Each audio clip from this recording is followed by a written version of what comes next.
షిరిడి సాయికి ఆలయాలు నిర్మించలేమని చెప్పారు.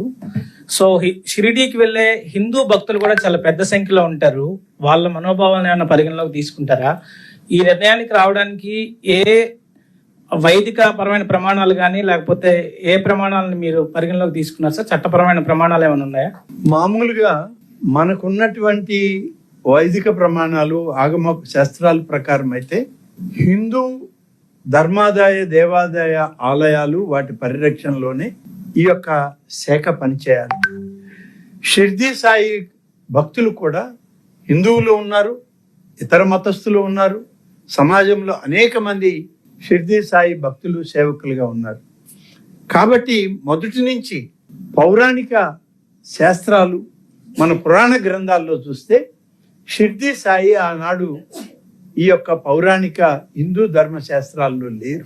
ఉన్నటువంటి వారిని పరిరక్షించడానికి ఆగమ శాస్త్రాలు వైదిక శాస్త్రాల ఆలోచన ప్రకారమే మనం ఈనాడు వాటిని వృద్ధి చేయడానికి సనాతన ధర్మాన్ని కాపాడడానికి పనిచేస్తున్నాం.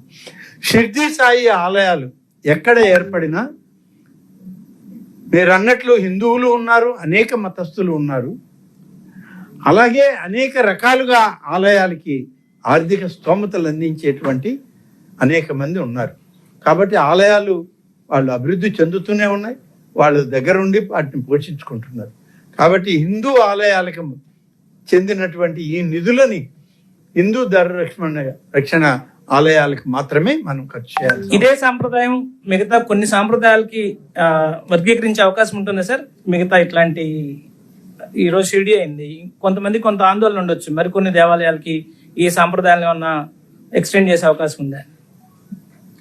అంటే మీరు స్పెసిఫిక్గా అడగండి. కొంతమంది అని అంటే మీరు దేని గురించి అడుగుతున్నారు నాకు కూడా తెలియాలి కదా. షిర్డీ సాయిది అయితే నేను చెప్పాను, దీనిలో ఇబ్బంది ఏం లేదు, ఉన్న వాస్తవాలు చెప్పాం.